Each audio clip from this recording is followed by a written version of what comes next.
ಬೇಕು ಅಂತ ಉಪವಾಸ ಹಾಳು ಮಾಡಿಲ್ಲ ಅಮ್ಮ. ಶೂಟಿಂಗ್ ಅಲ್ಲಿ ಪ್ರಜ್ಞೆ ತಪ್ಪಿದ್ದಾಗ ಯಾರೋ ಒಬ್ಬ ವ್ಯಕ್ತಿ ದೇವ್ರ ನೈವೇದ್ಯನ ಪ್ರಸಾದ ಅಂತ ತಿನ್ನಿಸ್ಬಿಟ್ಟ. ನನಗೂ ತಲೆ ಸುತ್ತಲ್ಲಿ ಗೊತ್ತಾಗ್ಲೇ ಇಲ್ಲ. ಆಮೇಲೆ ಪೂರ್ತಿ ಪ್ರಜ್ಞೆ ಬಂದ್ಮೇಲೆ ಗೊತ್ತಾಗಿದ್ದು ನಾನು ಎಂತ ದೊಡ್ಡ ತಪ್ಪು ಮಾಡಿದೆ ಅಂತ. ಸಾರಿ ಅಮ್ಮ.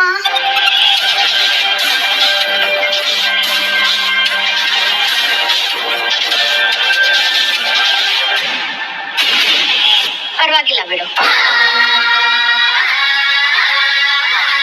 2 ದಿನ ಬಹಳ ಅಚ್ಚುಕಟ್ಟಾಗಿ ಶ್ರದ್ಧೆಯಿಂದ ಉಪವಾಸ ಮಾಡಿದ್ಯಾ ಅಮ್ಮ. ದೇವರಿಗೆ ಭಕ್ತಿ ಮುಖ್ಯನೇ ಹೊರತು ತೋರ್ಪಡಿಕೆ ಅಲ್ಲ ರಚನಾ. ಇಷ್ಟಕ್ಕೂ ನೀನು ಇಂಟೆನ್ಷನಲಿ ಏನೋ ಉಪವಾಸ ಕೆಡಿಸ್ಲಿಲ್ಲ ಅಲ್ವಾ? ದೇವ್ರೇ ಸಾಕು ಅನ್ಕೊಂಡ, ಅದಕ್ಕೆ ಅವನೇ ಪ್ರಸಾದ ತಿನ್ಸಿ ಅದನ್ನ ನಿಲ್ಸೇ ಬಿಟ್ಟ. ಅಮ್ಮ, ನಿನಗೆ ನಿಜವಾಗ್ಲೂ ಬೇಜಾರಿಲ್ಲ ತಾನೆ? ನನ್ ಸಮಾಧಾನಕ್ಕೆ ನೀನೇನು ಹೇಳ್ತಾ ಇಲ್ಲ ಅಲ್ವಾ? ಇಲ್ಲ ರಚನಾ, ನೀನು ಈ ಅಮ್ಮನ ಮನ್ಸಿಗೆ ಬೇಜಾರು ಮಾಡುವಂತ ಮಗಳಲ್ಲ ಅಂತ ನನಗ್ ಗೊತ್ತು. ಈ ವಿಷಯ ಇಲ್ಲೇ ಮರ್ತು ಬಿಡು, ಆರಾಮಾಗಿರು, ಎಲ್ಲ ಒಳ್ಳೇದೇ ಆಗುತ್ತೆ. ಥ್ಯಾಂಕ್ ಯು ಅಮ್ಮ. ನೀನು ಹೋಗು, ಫ್ರೆಶ್ ಅಪ್ ಆಗು, ರೆಸ್ಟ್ ಮಾಡು.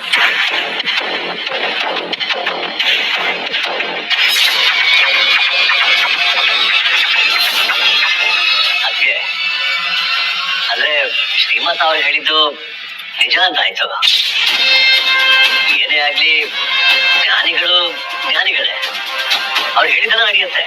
ಅಜ್ಞಾನಿಗಳ ನಾವೇನೆ ಅದನ್ನೆಲ್ಲ ಅರ್ಥ ಮಾಡ್ಕೊಂಡ್ರೆ ನಮ್ಮದೇ ಆದ ಭ್ರಮೆಯಲ್ಲಿ ತೇಲ್ತಾ ಇರ್ತೀವಿ. ತೇಜ ಅಲ್ಲ, ಅದಕ್ಕೆ ಉಪವಾಸ ಕೆಟ್ಟು ಅಂತ ಗೊತ್ತಾಗಿದ ತಕ್ಷಣ ರಚನಾ ಮೇಲೆ ನೀವು ಕೂಗಾಡ್ತೀರಾ, ಹಾರಾಡ್ತೀರಾ ಅನ್ಕೊಂಡಿದ್ದೆ. ಆದ್ರೆ ನೀವು ನೋಡಿದ್ರೆ ಏನು ನಡೆದೇ ಇಲ್ಲ ಅನ್ನೋ ಹಾಗೆ ಕೂಲಾಗಿ ಮಾತಾಡಿ ಕಳ್ಸ್ಕೊಟ್ಬಿಟ್ರಿ. ಅದಕ್ಕೆ ಶ್ರೀಮಾತ ಅಂದ ಹಾಗೆ ರಚನಾ ನಿಮ್ ಕಂಟ್ರೋಲ್ ತಪ್ಪಿದ್ದಾಳೆ ಅನ್ನೋ ಭಯ ನಿಮ್ಗೆ ಶುರುವಾಗ್ಬಿಟ್ಟು ಒಳಗಿನ ಆಕ್ರೋಶ ಧ್ವನಿ ಒಳಗೊಳಗೆ ಮಕ್ಕಳೇ ಮಲ್ಕೊಂಡ್ಬಿಡ್ತು. ನಾವು ಎಚ್ಚರಿಕೆಯಿಂದ ಇರ್ಬೇಕು ಅಂತಿಗೆ. ಇಲ್ಲ ಅಂದ್ರೆ ರಚನಾ ನಿಮ್ಮನ್ನ ದಾಟ್ಕೊಂಡು ಹೋಗ್ಬಿಡ್ತಾಳೆ.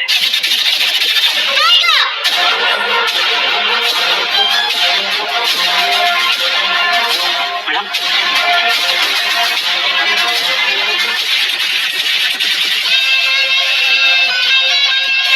ಶೂಟಿಂಗ್ ಸ್ಪಾಟ್ ಅಲ್ಲಿ ಯಾವನೋ ಒಬ್ಬ ಬಂದು ರಚನಾಗೆ ನೈವೇದ್ಯ ತಿನ್ಸಿ ಹೋಗ್ತಾನೆ. ನೀವೆಲ್ಲ ನೋಡ್ತಾ ಇದ್ರಿ. ಏನ್ ಮಾಡ್ತಾ ಇದ್ರಿ?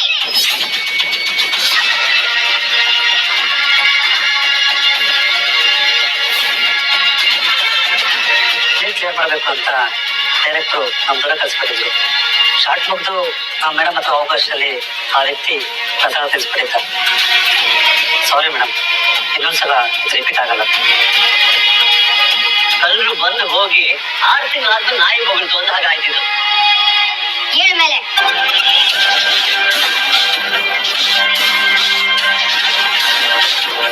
ಆ ವ್ಯಕ್ತಿ ಇದೇ ಮೊದಲನೇ ಸಲನ ರಚನಾ ಕಾಂಟ್ಯಾಕ್ಟ್ ಬಂದಿರೋದು ಅಥವಾ ಇದಕ್ಕೂ ಮುಂಚೆ ಏನಾದ್ರು? ಇದು ಮೊದಲನೇ ಸಲ ಮೇಡಮ್.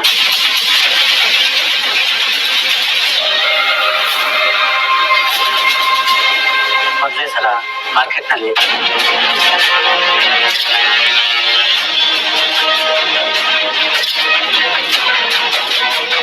ರಚನಾ ನಿನ್ನನ್ನ ದಾಟ್ಕೊಂಡು ಹೋಗಲ್ಲ, ಅವನು ಅವಳನ್ನ ದಾಟಿಸ್ತಾನೆ. ಯಾರು?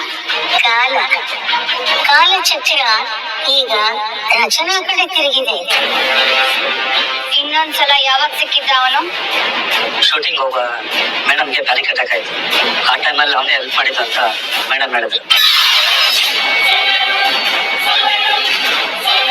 ರಕ್ಷಕರಾಗಿ ಬರೋ ಅವನು ಮುಂದಕ್ಕೆ ಅವಳ ಬದುಕಲ್ಲಿ ವಸಂತಕಾಲ ತರ್ತಾನೆ. ಒಬ್ಬ ಗೊತ್ತು ಗುರಿ ಇಲ್ದಿರೋ ವ್ಯಕ್ತಿ 3 ಸಲ ರಚನನ ಹತ್ರ ಬರ್ತಾನೆ. ಆ ವಿಷಯನೇ ನನಗ್ ಗೊತ್ತಿಲ್ಲ. ಯಾರವನು? ಗೊತ್ತಿಲ್ಲ ಮೇಡಮ್. ಗೊತ್ತು ಮಾಡ್ಕೋ. ಅವನ ಬಗ್ಗೆ ಎಲ್ಲಾ ಡೀಟೇಲ್ಸ್ ಬೇಕು ನನ್ಗೆ. Yes madam.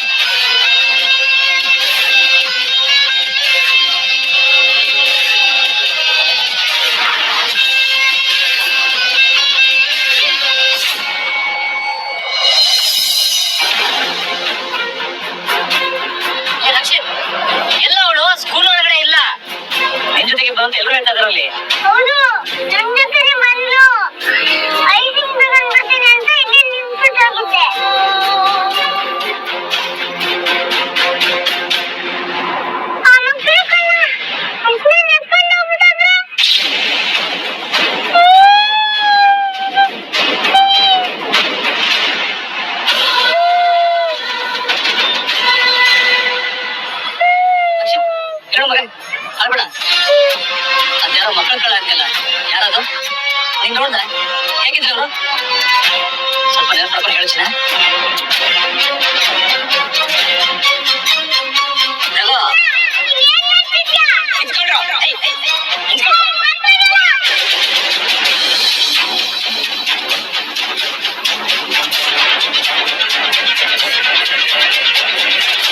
ಜೀವ, ಇವನು ಹೇಳ್ತಿರೋದ್ ಕೇಳ್ತಿದ್ರೆ ಯಾರೋ ಪ್ಲಾನ್ ಮಾಡ್ಬಿಟ್ಟು ಕೃಷ್ಣನ ಎತ್ಕೊಂಡು ಹೋಗಿದ್ದಾರೆ ಅನ್ಸುತ್ತೆ.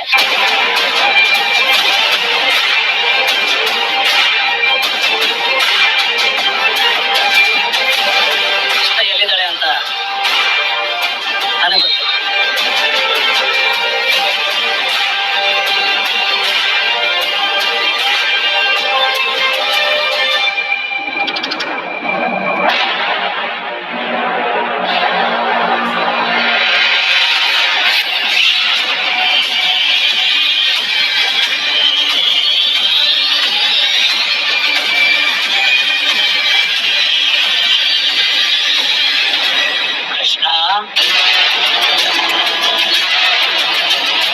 ನನ್ನಿಂದ ನೀನು ತಪ್ಪಿಸ್ಕೊಳಕ್ಕಾಗಲ್ಲ. ಎಲ್ಲಿ ಬಚ್ಚಿಟ್ಟುಕೊಂಡಿದ್ರು ನಿನ್ನನ್ನ ನಾನು ಹಿಡಿತೇನೆ. ಅದಕ್ಕೆ ಅಂತಲೇ ಬಂದಿದ್ದೀನಿ ನಾನು. ನಂಗೊತ್ತು.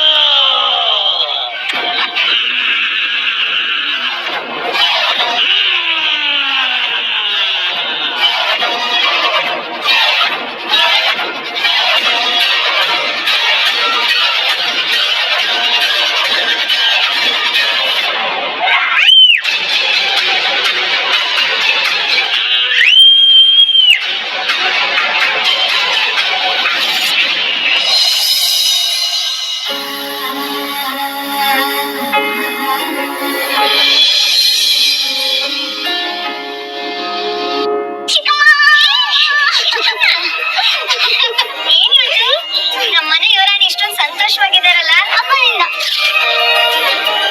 ಚಿಕ್ಕಮ್ಮ, ಇವತ್ತೊಬ್ಬ ನಮ್ ವ್ರತನ ಮುಡ್ಬಿಟ್ಟ ಚಿಕ್ಕಮ್ಮ. ಅಮ್ಮ ಏನು ಬೇಜಾರ್ ಮಾಡ್ಕೋತಾರ ಅಂತ ಫುಲ್ ಟೆನ್ಷನ್ ಆಗಿದೆ. ಆದ್ರೆ ಪಾಪ ಗೊತ್ತಾ ಅಮ್ಮ, ಏನು ಹೇಳೇ ಇಲ್ಲ. ಅವ್ರಂದ್ರು ನಮ್ ಉದ್ದೇಶ ಇಂಪಾರ್ಟೆಂಟ್, ಉಪವಾಸ ಅಲ್ಲ ಅಂತ. ಆದ್ರೂ ಆ ವ್ಯಕ್ತಿ ಹಾಗೆ ಮಾಡ್ಬಾರ್ದಿತ್ತು. ಆ ವ್ಯಕ್ತಿ ಸಿಕ್ಕಿದ್ರೆ ಮನೆಗ್ ಕರ್ಕೊಂಡ್ ಬಾ, ಹೊಟ್ಟೆ ತುಂಬಾ ಊಟ ಹಾಕಿ ಕಳ್ಸೋಣ. ನೀನ್ ಉಪವಾಸನ ಮುರಿದು ಅವ್ರು ನಿಂಗೆ ಸಹಾಯ ಮಾಡಿದ್ದಾರೆ, ನೀನ್ ಅವ್ರಿಗೆ ಥ್ಯಾಂಕ್ಸ್ ಹೇಳ್ಬೇಕು. ಅದ್ಬಿಟ್ಟು ಬೇಜಾರ್ ಮಾಡ್ಕೊತಿದ್ಯಲ್ಲ ಚಿಕ್ಕಮ್ಮ. ಆದ್ರೂ ವಜ್ರೇಶ್ವರಿ ಅಕ್ಕ ಏನು ಹೇಳಿಲ್ಲ ಅಂತ ಹೇಳಿದ್ಯಲ್ಲ, ಅದೇ ಆಶ್ಚರ್ಯ. ಅದ್ರಲ್ಲಿ ಆಶ್ಚರ್ಯ ಪಡೋದೇನಿದೆ? ಅಮ್ಮ ಏನೇ ಮಾಡಿ ಗೊತ್ತಮ್ಮ, ಗೊತ್ತು ನೀನು ಒಳ್ಳೇದಕ್ಕೋಸ್ಕರ.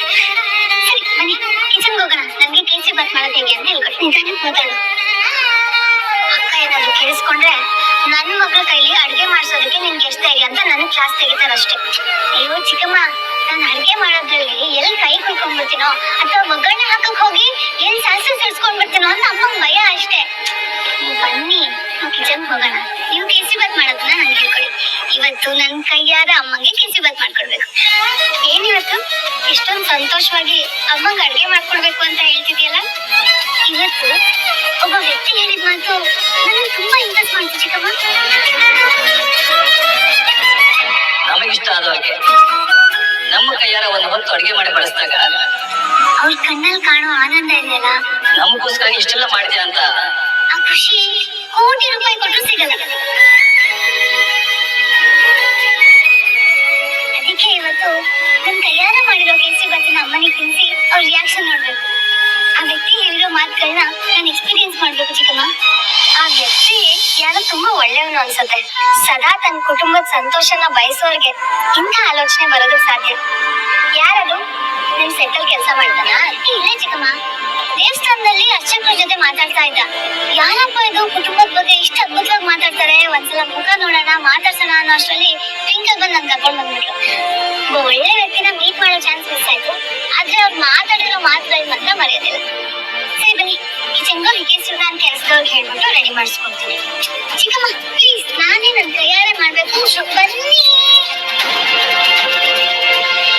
ಅಕ್ಕಂಗ್ ಗೊತ್ತಾದ್ರೆ ಬೈತಾರ ರಚ್ಚು. ಗೊತ್ತಾಗ್ದಿರಂಗ್ ಮ್ಯಾನೇಜ್ ಮಾಡೋಣ. ರಚ್ಚು ನನ್ ಮಾತ್ ಕೇಳೋ ಪ್ಲೀಸ್. ಕೆಲಸ ಮಾಡೋಣ. ಅಕ್ಕ ಮನೇಲಿರಲ್ವಲ್ಲ ಅಂತ ದಿನ ನೀನ್ ಮಾಡುವ. ಇಲ್ಲ ಬೇಡ ಪ್ಲೀಸ್ ಪ್ಲೀಸ್. ಅಯ್ಯೋ ಇವತ್ ನೀನ್ ನನಗ್ ಬಿಡ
ಎದ್ರುಕೊಂಡ್ರೆ ನೀವ್ ಎದುರ್ಕೊಂಡ್ರೆ ಆಕ್ಟ್ ಮಾಡ್ದೆ, ನಾನು ಎದುರ್ಕೊಂಡಂಗೆ ಆಕ್ಟ್ ಮಾಡ್ದೆ ಅಷ್ಟೇ.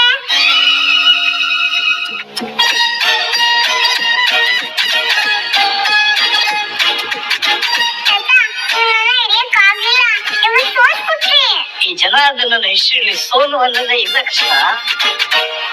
ನೋಡ್ತೀಯಾ? ನೋಡ್ತೀನಿ. ಅರೆ ನಿನ್ನ ಬಿಡ್ತೀರ ನಿನ್ನ ಇಲ್ಲಿ ಬಂದೆ.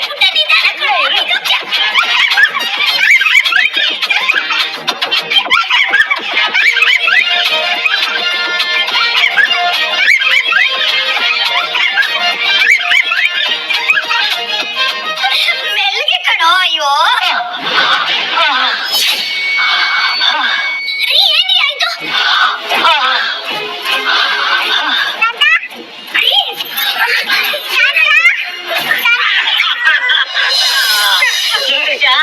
ನಾನೇ ಗೆದ್ದೆ, ಹಿಡ್ಕೊಳ್ಬಿಟ್ಟೆ.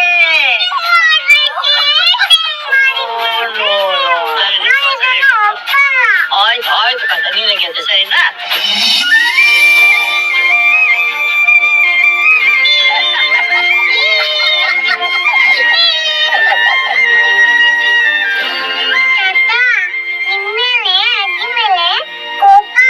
ಅಯ್ಯೋ ಯಾಕೆ ನನ್ ಬಂಗಾರಿ? ಆಕಮ್ಮ ನೋಡೋದಕ್ಕೆ ಬರಲಿಲ್ಲ.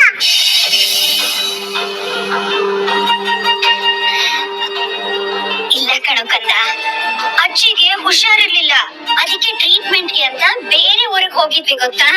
ನೀನು ನಮ್ಮನ್ನ ನೋಡದೆ ಹೋದ್ರು ನಾವು ನೀನ್ ಎಲ್ಲಿದ್ಯಾ ಏನ್ ಮಾಡ್ತಿದ್ಯಾ ಅಂತ ದಿನ ನೋಡ್ತಾ ಇದ್ವಿ ಗೊತ್ತಾ.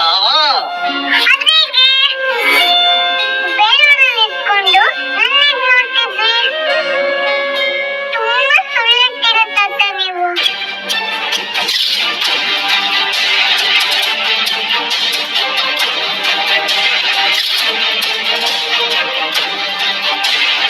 ನಾನ್ ಸುಳ್ಳು ಹೇಳ್ತಿಲ್ಲಮ್ಮ. ಬೇಕಾದ್ರೆ ಅಜ್ಜಿನ ಕೇಳು. ಲಲಿತಾ, ನಾವು ದಿನ ಕೃಷ್ಣ ನೋಡ್ತಾ ಇರ್ಲಿಲ್ವಾ? ಅಜ್ಜಿ ಹೀಗೆ ಹೇಗೆ ಏನು ಅಂತ ಆಮೇಲೆ ಹೇಳ್ತೀನಿ. ನೀ ಬಾ ನನ್ ಜೊತೆ. ನಿಮ್ಗೆ ಆಟ ಸಾಮಾನು ತಂದಿದ್ದೀನಿ, ನಿನ್ಗೆ ಆಟ ಸಾಮಾನು ಎಲ್ಲ ತೋರಿಸ್ತೀನಿ. ಬಾ. ಕುತ್ಕೊಳ್ಳಿ. ಹಾಗೆ ಈಗ ಏನೇನು ಆಟ ಸಾಮಾನು ಬೇಕು ನಿಂಗೆ?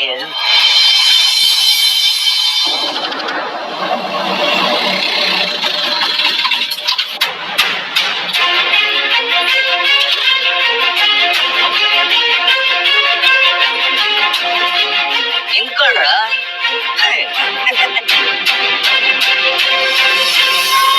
ದನ ತರ ನುಗ್ಗಕ್ಕೆ ಇದು ನಿಮ್ ಕೊಟ್ಟಿಗೆ ಅಲ್ಲ, ಜನಾರ್ದನ್ ಸರ್ ಅವ್ರ ಮನೆ. ಅಪಾಯಿಂಟ್ಮೆಂಟ್ ಇಲ್ಲದೆ ಯಾರು ನುಸುಳು ಆಗಿಲ್ಲ. ನೀವು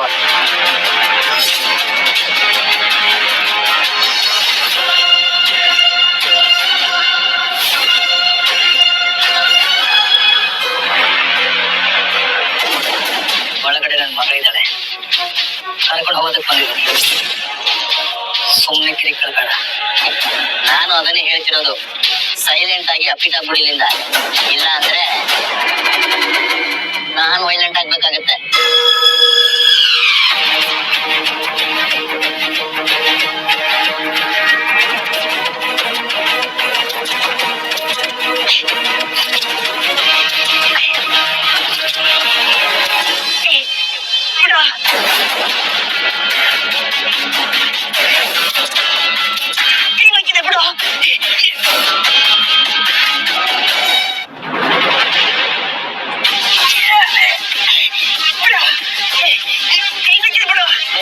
ವೈಲೆಂಟ್ ಆಗ್ತೀನಿ ಅಂತ ಆಗು ಈಗ ಆಗು. ಶಿವ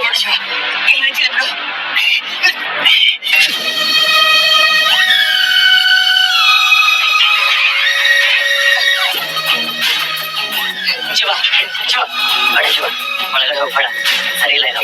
ಏಯ್, ಆ ಜನಾರ್ದನ್ ಇವನಿಗೆ ಮಾವ, ಇವನು ಅವನಿಗೆ ಅಳಿಯ. ಕೃಷ್ಣ ಅವನಿಗೆ ಮೊಮ್ಮಗನಾದ್ರೆ ಕೃಷ್ಣನಿಗೆ ಇವನು ಅಪ್ಪ. ಫ್ಯಾಮಿಲಿ ಬಾಂಡಿಂಗ್ ಮಧ್ಯದಲ್ಲಿ ಮಾತಾಡಕ್ ನೀನ್ ಅವನ. ಮತ್ತೆ ಹೇಳ್ತಾ ಇದೀನಿ, ಇದು ಮಾವ ಅಳಿಯೊಂದು ಪಂಚಾಯ್ತಿ, ಅವ್ರವ್ರು ನೋಡ್ಕೋತಾರೆ. ನೀನ್ ಸುಮ್ಮನೆ ಸೈಲೆಂಟ್ ಆಗಿ ಸೈಡಿಗೆ ಕಳ್ಸ್ಕೊ. ಇಲ್ಲ ಅಂದ್ರೆ ಕೃಷ್ಣನೇ ತಕೊಂಡ್ ಬಂದಿದ್ಯಾ ಅಂತ ಹೇಳ್ಬಿಟ್ಟು ನಿನ್ಗೆ ಪೊಲೀಸ್ ಕಂಪ್ಲೇಂಟ್ ಕೊಟ್ಟು ಒಳಗಡೆ ಹಾಕ್ಸ್ಬಿಡ್ತೀನಿ. ಕರ್ಕೊ ಸೈಡ್ಗೆ.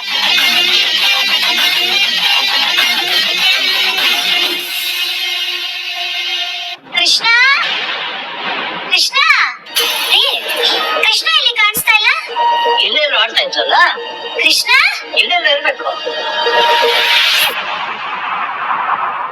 ಕೃಷ್ಣ ಇದೇನ್ ಕಂದ ಬ್ಯಾಗ್ ತಗ್ಲಾಕೊಂಡ್ ಬಂದಿದ್ಯಾ? ಬೇಬಿ ಕಾಯ್ತಿರ್ತಾನೆ, ನಾವು ಮನೆಗೆ ಹೋಗ್ಬೇಕು. ಬೇಬಿ ಕೃಷ್ಣ ಬಾಯಿ, ನಾನು ನಿಮ್ಮ ಅಪ್ಪನಿಗೆ ಫೋನ್ ಮಾಡಿದ್ದೆ, ಅವನು ಬಿಸಿ ಇದ್ದಾನಂತೆ. ಕೃಷ್ಣ ಇಲ್ಲೇ ಇರ್ಲಿ, ನಾಳೆ ನಾನು ಬಂದು ಕರ್ಕೊಂಡು ಹೋಗ್ತೀನಿ ಅಂತ ಹೇಳ್ದ. ಹೌದಾ? ಮತ್ ನನ್ನ ಹೋಮ್ವರ್ಕ್ ಮಾಡ್ಸೋರು ಯಾರು? ಊಟ ತಿನ್ಸೋರು ಯಾರು? ಮಲ್ಸೋರು ಯಾರು? ಕತೆ ಹೇಳೋರು ಯಾರು? ಇದೆಲ್ಲ ಬೇಬಿ ತಾನೇ ಮಾಡೋದು. ಬೇಬಿ ಬಿಟ್ಟಿರಲ್ಲ. ಹೇಳ್ತಾ ಇದ್ದೀನಲ್ಲ ಕದ್ದಮ್ಮ, ಅವನು ಬಿಸಿ ಆಗಿದ್ದಾನೆ ಅಂತ. ಅಜ್ಜಿ ತಾತನ ಜೊತೆ ಇರೋದಕ್ಕೆ ನಿನಗೆ ಇವತ್ತೊಂದೇ ಹೇಳ್ತಾನೆ. ಬೇಬಿ ನೋಡ್ಬೇಕು. ಜೀ, ಸಣ್ಣ ಮಗು ಅವಳು, ಸ್ವಲ್ಪ ಯೋಚನೆ ಮಾಡಿ. ನನಗೆಲ್ಲ ಗೊತ್ತಿದೆ, ನೀ ಸ್ವಲ್ಪ ಸುಮ್ಮನೆ ಇರು.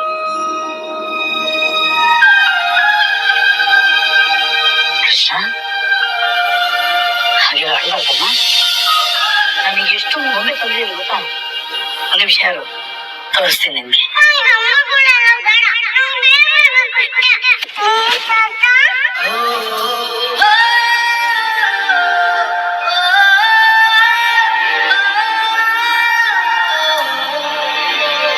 ಕೃಷ್ಣ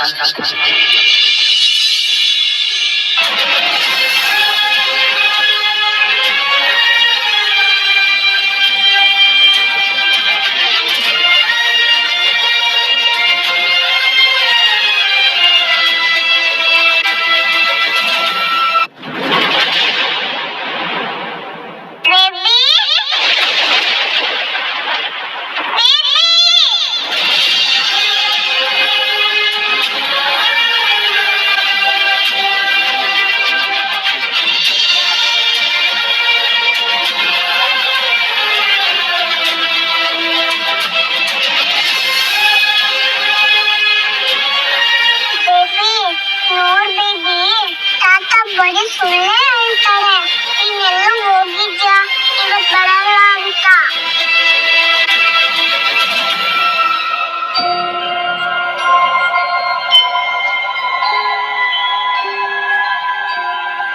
ತಾತ ಸುಳ್ಳು ಹೇಳಿಲ್ಲ.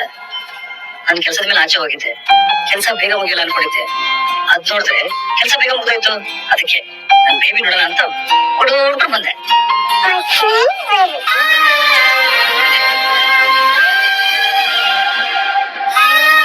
ಆಚೆ ಬಾಲಮ್ಮ ಇದ್ದಾನೆ, ನೀವು ಮಾತಾಡಿಸ್ತಾ ಇರು. ನಾನು ತಾತ ಮಾತಾಡಿಸ್ಕೊಂಡು 5 ನಿಮಿಷ ಬರ್ತೀನಿ.